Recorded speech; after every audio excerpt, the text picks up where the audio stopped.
Title slide identifies the session as Productive Partnerships with Youth and Families, Commitment to Lived Expertise. Hello and welcome to the 2022 Child Welfare Virtual Expo on Partnership with Youth and Families. Video of speakers begins and continues throughout the rest of the session. The theme of the session will be productive partnership and really being committed to lived expertise. As we open our session, we would like to welcome one of our parent partners, Colleen, who you will learn a little bit more about later on, to share a personal story of hers.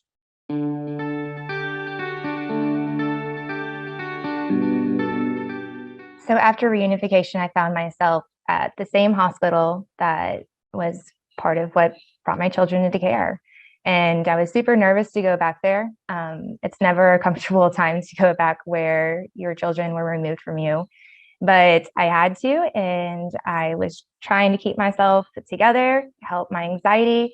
And when I got there, immediately I'm at the front desk and I overhear this father talking to the security officer and was trying to explain, like, I don't know what I'm supposed to be doing. My case manager said I had to come and talk to someone. I'm supposed to talk to someone. I'm supposed to talk to, I think, the doctors. I don't know. And then I went to registration and someone from the front desk came over to registration and talk about this father. And they started laughing. And she was like, please don't bring him to me. And I was just like, what? Like, how are we treating families like this? And then I found myself in radiology and I was just sitting there with my daughter. And the father came into radiology and was trying to explain to the receptionist what was happening. He's like, I'm just having to talk to someone, a doctor, the radiologist who took my son's x-rays, and I got to talk to them. And the receptionist was pretty nice to him. And she's like, well, let me go see if I can find someone. Brought in someone from the back, and the person was asking him questions. And he said something about a skeletal survey that was done on his child. And immediately the tone shifted from this hospital worker and how they were interacting with him. It became judgmental. It became that this father was, obviously there because someone assumed he abused his child. And he was trying to explain that as part of his case plan, he was supposed to talk to the doctors and give his side of the story of what happened. And I immediately just felt like something's not right. He needs to have an advocate. He's confused. He doesn't know what's happening. He doesn't know his rights. He doesn't know what impact any of this can have on him in his case. And so when the person walked back to the back, I looked at my daughter and I said, I am sorry if I embarrass you, but I got to go talk to this dad. I cannot just let him just sit there. And so I walked over and introduced myself and explained that I'm a parent with lived experience, that I walked a very similar situation that he had, and that I was here to support him any way that I possibly could.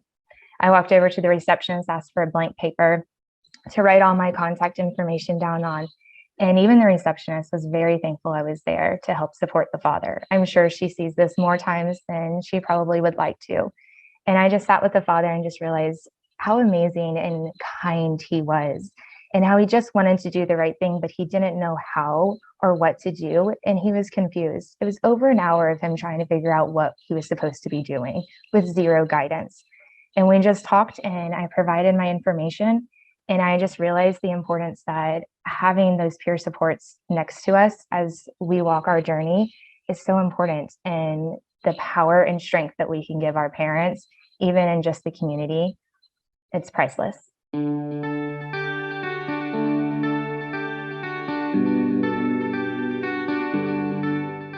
So as we have heard from our opening story, Colleen shared a vulnerable moment of connecting to a parent who may have been lost in the system out of sheer lack of experience in navigation, and that this could land this parent into a world of unknowns without guidance.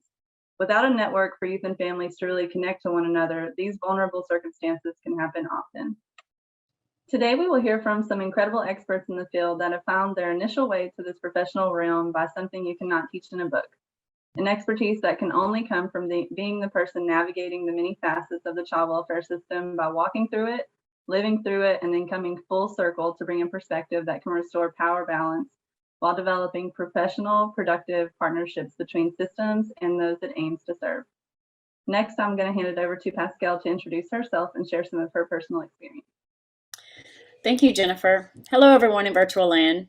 My name is Pascal Wynn, and I'm a dedicated consultant on a federal, state, and local level. I'm also a person with lived experience and have a wealth of information on the importance of collaborating with folks that have this type of experience.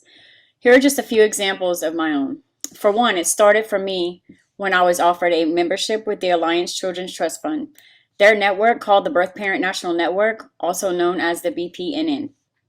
From there, I was given tools and training and the connection that I wouldn't otherwise have had if it weren't for those great folks who believed in me. After some time with the network, I was then trained in the 5 protective factors, and that led me to want to do more. Not long after that, I started doing consulting with Casey Family Programs and professors at Wisconsin-Madison on very important research dedicated to reduction in CPS involvement and removals that we can all probably agree are linked to poverty, especially those with lived experience. I've also worked in my own state with DCFS and the local FRC as a parent mentor and seen firsthand how folks with lived experience, are not taken serious and are not offered a livable wage. That led me to continue seeking out ways I could support my own family and continue the great work. That was when I became a consultant for the center, which I am so pleased to be able to collaborate with. The opportunities for growth are endless, and it's due to the huge support and opportunities to learn, not only that, to be part of the change that we are all seeking.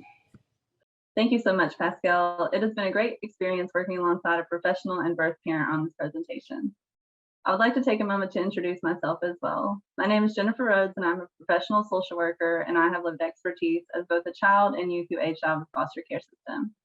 I've been able to work at the state, federal, and local level beginning at the age of 17, working with current youth to advocate for themselves in the court setting. Additionally, I now serve as a consultant for the center across a variety of projects, from placement stability, promoting safe and stable families, and serving as a coach to other professionals with lived expertise.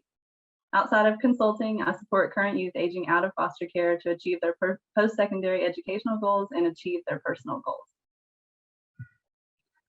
So as we move into our presentation to hear from our keynote speakers, some key elements to keep in mind are: 1, as we will reference in our resources, engagement is the matrix. It looks different at every level and it plays out in very unique ways. Your key to insight and improvement of partnership in your area is by connecting with those in your area and those who have been trailblazers to ensure the power dynamics moving from client to professional in a system are brought balanced with sensitivity. 2, compensation is an imperative part of partnership. This ensures that youth and families are able to show up fully in the work, and it is important to remain consciously aware that those of us who have experienced the system and come back to work in the advancement of practice are consenting to the emotional tax of this work. Some of us come from a place of positive experience, and some of us come from a place of transmuting those negatives we experienced into growth. Both are valid, and both of those versions lead to growth. 3, representation and visibility for all backgrounds that experience the system is the key to creating a change and leading to sustainable improvements. Be curious, think innovatively, and mostly honor the vulnerability that it takes to step into a system that has the power over the most intimate parts of the lives of youth and families. As we are here today, we ask you to listen with an open mind and an open heart to the experiences that brought each of these incredible professionals we have the honor to hear from today. We hope that it will bring change for engagement, partnership, and spark ideas for truly approaching the road to equality of those experiencing these spaces still today. For our first speaker, we will be discussing navigating professional engagement within an organization that was previously personally involved.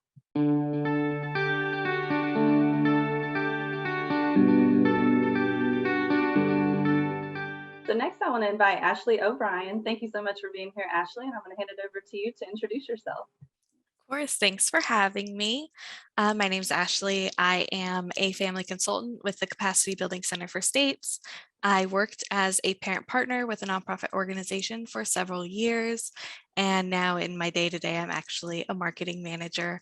I actually aged out of the foster care system as a young adult with a child, and then later had another child, and in my mid-20s was actually pulled back into the foster care system for my own child's sake. And so I've navigated it from every angle and look forward to sharing some of that with you all.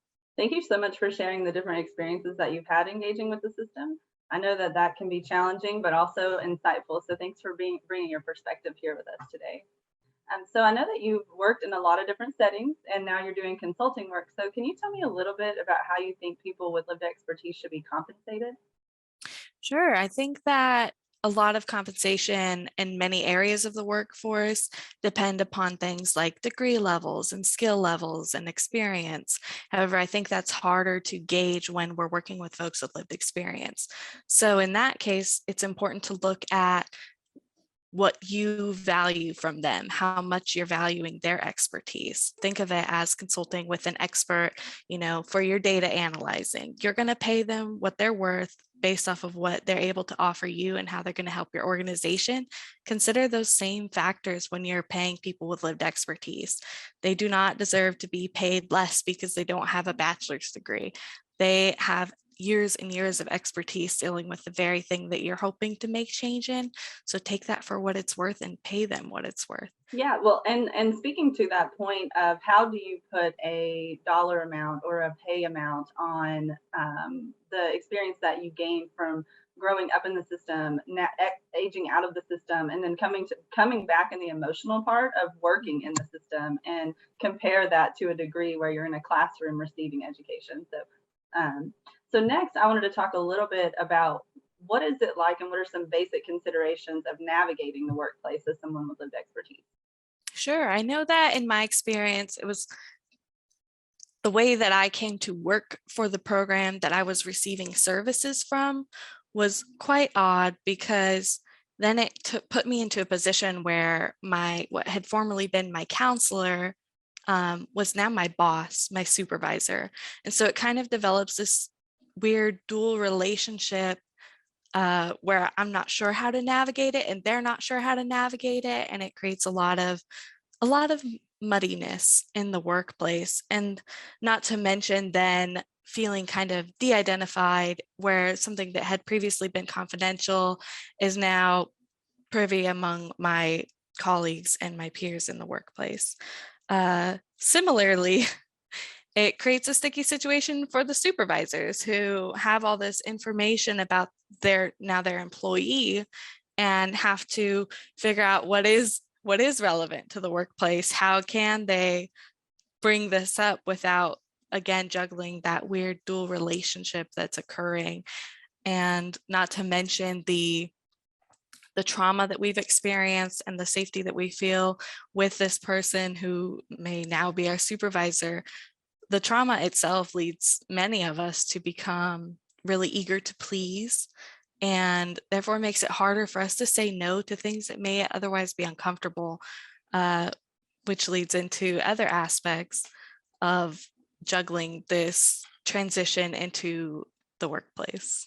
Yeah, and really speaking to the vulnerability that it takes to navigate a workplace, be willing to be in that environment where you've had these this intimate, in a way, relationship, and then now it's like, how do you separate personal and professional? And that can be really challenging. So thank you for sharing on that as well. And then when you think about going into an organization, sometimes it can be almost tokenizing for young adults and parents. And so how do you think that organizations can do better with that?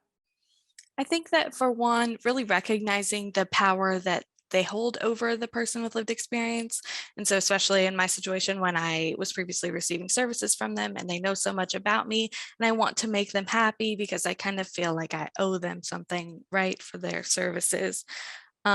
Really reiterating over and over and over that they can say no, that it is okay, that if they're not comfortable, this does not have to be a condition of their employment every single time, and recognizing the other skills that they have. I'd say another way to ensure that folks with lived experience are not just being tokenized is making sure to really listen to what they're saying, build into your infrastructure,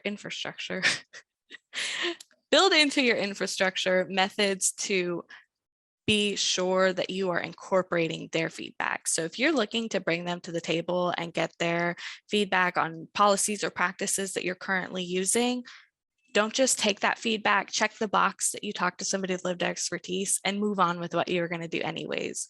There should be a system in place where you can come back in a certain amount of time, let's say 90 days, and see, oh, this is what the people with lived experience advised. Have we put this into effect? If not, how can we do that now, right away? And if we have, how is it going? How's that turning out? Really just evaluating your organization based off of the feedback of the folks that you're valuing their expertise, not just checking off that box. Yeah, and I think that speaks to the common use term of are we creating an authentic environment? What does that really look like? And when you've been someone that's received services and then working in that organization, how do they know that what you're saying and what you're showing up as speaks to your lived expertise, or are you over identifying with an organization and navigating just some of the impacts that trauma has on how relationships are built, what that person may want from you in that. So I really appreciate you speaking to that, because there are long-term impacts that the trauma of going through foster care continue to have in professional, personal settings. And, you know, I know for myself, continue to navigate that as well as working in an organization that I was in their program for 7 years. So Right. for the actual hiring and onboarding process of employment, how do you think that that organizations can better manage the difficulties and understanding the supports that may look different when hiring someone with lived expertise? That's a great question, Jennifer. I think it's important to recognize that folks with lived expertise come from many different backgrounds and many different ability levels in areas that you may not have considered. For instance, I do think that folks that may not have graduated high school due to their trauma and their childhood in the foster care system, those folks still have valuable input into what we should be doing and what practices and policies we should be establishing.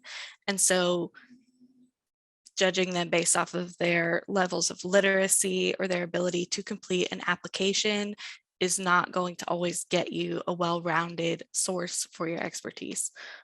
Really just paying attention to having a broad range of ways to take in those applications, to ask people about their expertise, to, you know, don't have them write an essay every time. For some, that might work well. For others, you're really cutting yourself off on who you're going to be able to consult with.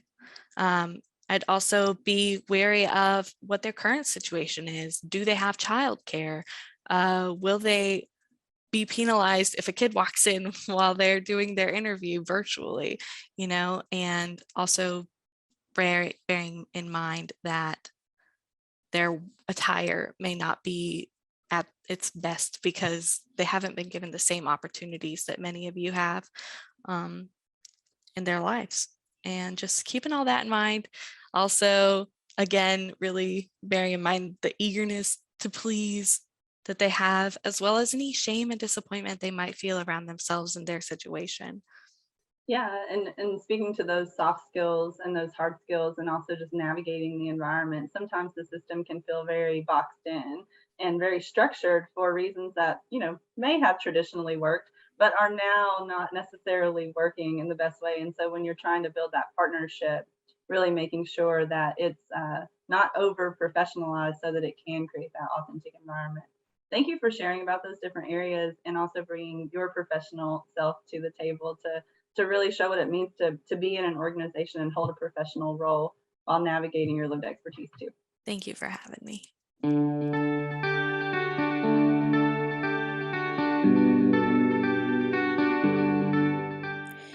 And for our next section, I'd ask Ryan to introduce himself. Hi, my name is Ryan Young, and I'm from Phoenix, Arizona, and I recently officially aged out of Arizona's extended foster care program. I'm a social worker, an advocate, activist, and an independent consultant. I was in foster care and extended foster care system for 5 years. Wow, that's a lot of hats that you wear today, Ryan. And I want to thank you for all that you do for, you know, those in foster care. And I want to ask a question. How did you get started in becoming an independent professional like you're talking about? I started this work right as I turned 18. I recognized that many young people who come from foster care really don't know what types of resources are out there to support them while relying on their social workers who are already unequipped to support their needs because there is a huge information gap and high turnover rates. It often feels like a lottery when it comes to who you get as a caseworker. I myself had to educate my caseworkers about resources that I would qualify for. Another issue was that of my peers who felt like they didn't have any opportunities to voice their concerns or even that their voices weren't being heard. And that's how everything had started for me. I joined the Youth Empowerment Council with my state, where I currently sit as the president and help guide the council's goals in partnership with young people and adults with lived expertise at the table. Wow, that's amazing, Ryan. And I can identify with a lot of what you said, even as as a parent in the system. I remember having to advocate for myself a lot and find out information and resources that they weren't even aware of. So I really commend you on that because that's some bravery in there. Because I know that there's always some fear attached to that too, and asking for what you want. And so I'm going to lean into the next question, which is how has your view of partnership changed, over the time of your experience? My view of partnership has changed in a variety of ways. I've had many opportunities where I was taken advantage of because of what I could bring to the table. And as a result, I was often tokenized and wasn't compensated. More work must be done by systems to value lived experts and partner with them in this work. Yes, and I couldn't agree more. Also, I can identify with that too. I remember in the beginning of, for me, it was like I wanted to. I showed up to many different places, and I got to tell that really sad story about, what happened to my family and I during our time in child welfare.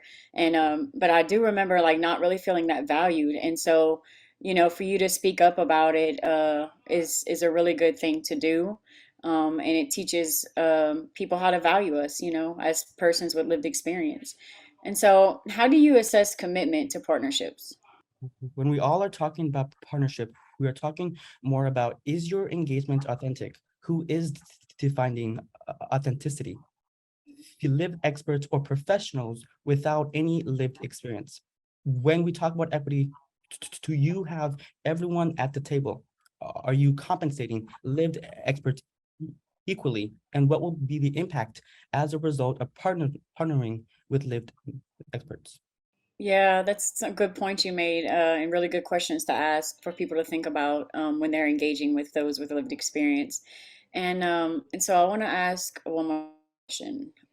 Since we have everyone on here listening to this great session, what are your goals for the future, Ryan? I have many, many goals. I guess one of them that just is that I want to improve our child welfare system, one that values young people and parents who experience our child welfare system, ensuring that there's equity and that equity is not only a trend. And lastly, I think one of my goals is to one day help run a public child welfare agency, and hopefully one in Arizona. Wow, that's amazing. And I can definitely see you doing that. Thank you so much, Ryan. Thank you. A slide titled Navigating and Partnering in Court Settings.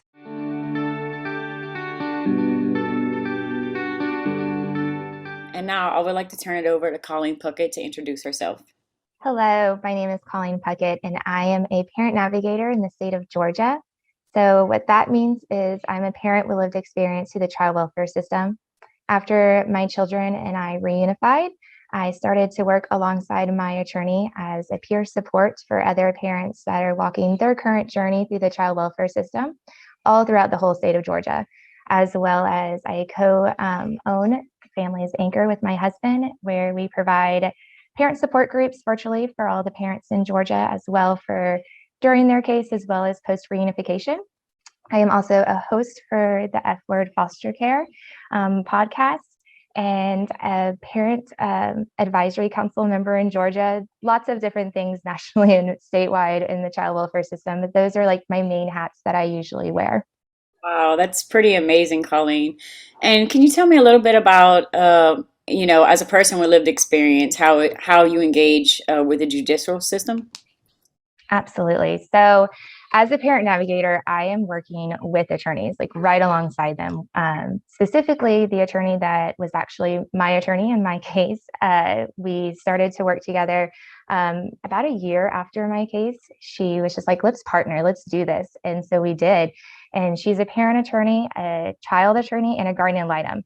So, with those, anytime we have a case that comes up in the state of Georgia, I'm able to work with the parents inside court as well as outside of court And so I'm able to provide not only my own lived experience with them, but also be able to interact with the parties that are within those cases, which is really important because it reminds them to have compassion, that who they're working with in these families are real life people.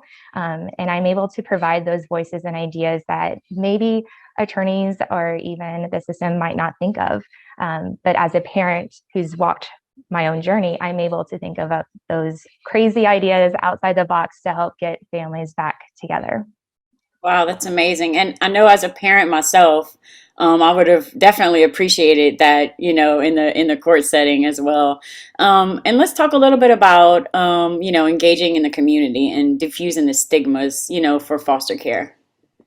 That's so huge, right? The stigma is, I feel like it's out of control sometimes, especially, we hear what we hear in media, or we have these assumptions of what the foster care system and any part of the child welfare system looks like, but it's not reality. And so for me, I started a podcast called The F Word Foster Care to just elevate voices all over the system. So we have people who are in the prevention units, we have case managers, attorneys, foster parents to just share what's their experience in the child welfare system so that we can get the community to understand like what it really is like to be in the foster care system, and how can we as a community start to rally around our families instead of judging them, and how can we support them through their journey in the child welfare system. I remember about 2 years ago listening to one of your F word podcasts, and it really encouraged me to want to bring up the parent voice more in my area. And so I remember our parent advisory council, we tried to include something like that. We didn't dig too deep into it, but it was definitely something that was very inspiring, and still today is very inspiring. And so we've heard a little bit about the judicial system and how you partner with the community and families to change the stigma. And so what about the impact of true partnership have in your work? What can you tell me a little bit about that? That's huge, right? It's what's the impact that having someone with lived experience within the system. I have to say, like, for me, it has really shown how we can rally around our families.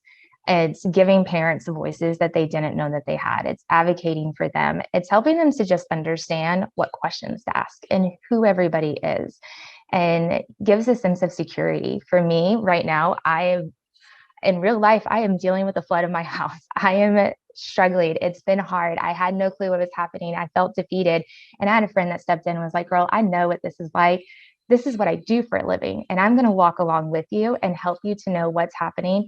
And I have felt so empowered by that. And if that's just a small bit of what parents feel like by having someone with lived experience walk alongside them, it's priceless. I would want that. I needed that. And so I think it's so important to provide that for families.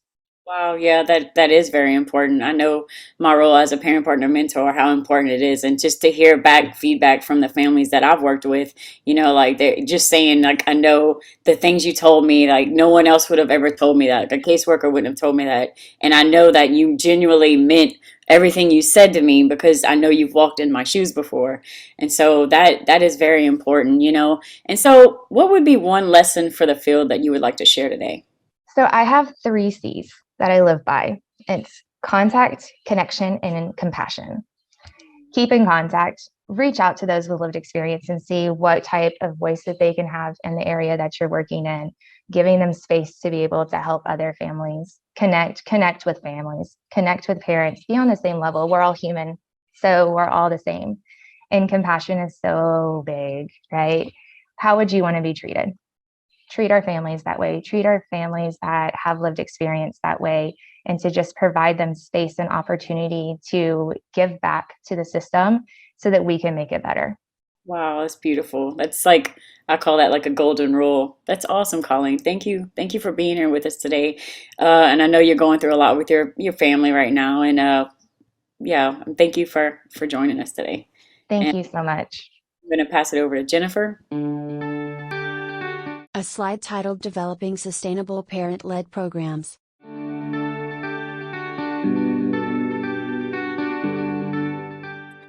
All right, and so next we have Heather Cantamessa, and Heather's going to introduce her role and a little bit about what she does at her organization. Welcome, Heather. Hi, my name is Heather Cantamessa, and I'm the Director of Family Impact at Children's Home Society of Washington. And essentially, that is overseeing the Parents for Parents program within our state and also supporting the expansion and partnership with tribes. So my organization has been key supporters of elevating parent voice since early on in the birth parent movement. And we call our birth parents parent allies at the Parents for Parents program. They sponsored a birth parent convening in 2008, and that created our Washington State Parent Advocacy Committee.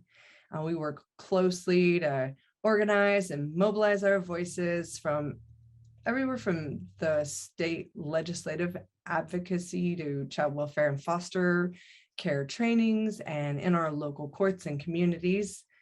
So my agency has intentionally acquired funding so that we could start up new Parents for Parents programs, and then was able to hire a parent ally leader that was a dynamic person who led an initiative and lobbied to establish P4P as a state law, where we secured funding for our program.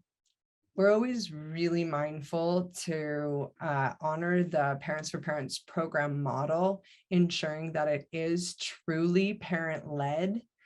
I'm a parent ally in my position, and I supervise the statewide and national program managers who are also parents with lived experience.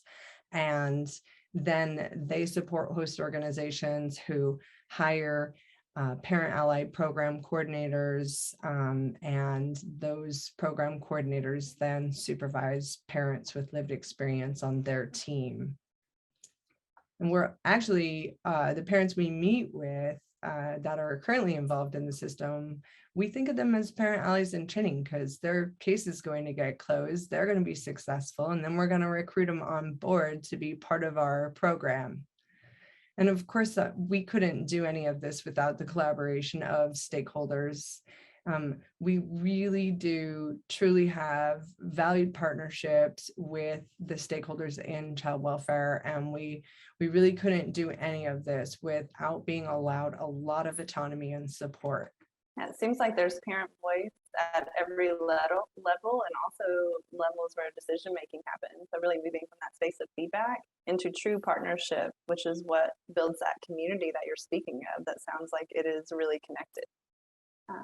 So next, can you talk a little bit about the process of compensation and how you advocate for that for the parents in your network? So compensating parents is one of the many ways that we demonstrate that we value their expertise and their time.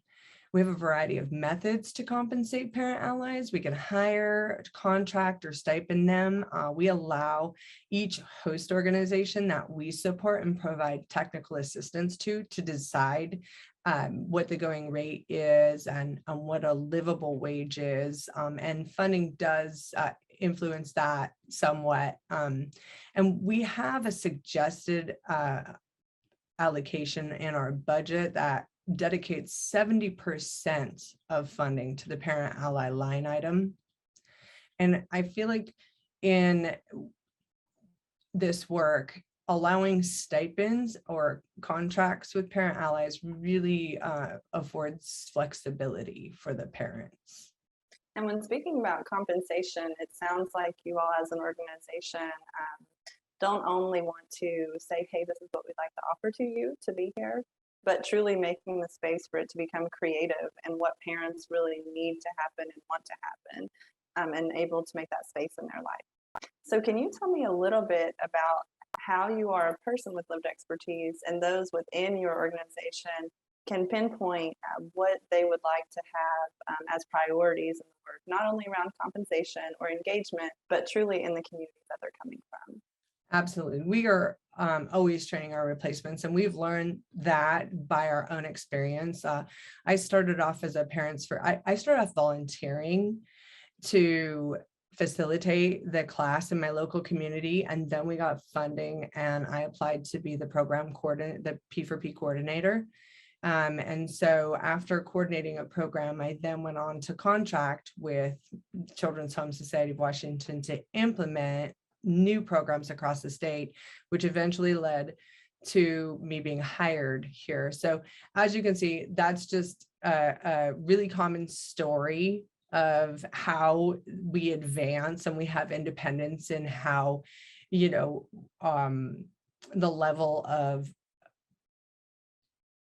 interaction that we have with the program, or the level of involvement that we have as parent allies.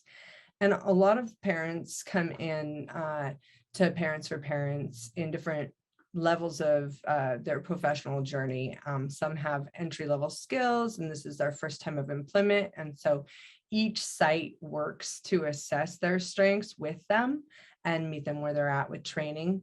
Some parents have worked really hard to set up social safety nets, and they use that to support their families financially. So our program, we don't want to push parents past where they're comfortable with climbing the economic ladder. And so we really work to build skills and allow parents that autonomy in their different levels of involvement. So what you've shared today, we've talked about training, we've talked about infrastructure, we've talked about true engagement and being parent-led. What is a lesson for the field that you have that you feel like your organization really shines in the community? So really, every community has our own unique culture and dynamic, and we humbly partner with new sites, knowing that they're the experts on their community, and they help us identify and support and train the local PAs to lead their program. So the solution is really in your own backyard. It is the families in your community, and we all need outside help sometimes to really be functioning at our best and engaging parents the most impactfully. Great. Well, thank you so much for sharing today, and thank you for all of the lessons that you have learned and been able to give back to the community. And we appreciate you so much in really teaching what true partnership means and showing that through your organization. A slide titled Productive Partnerships.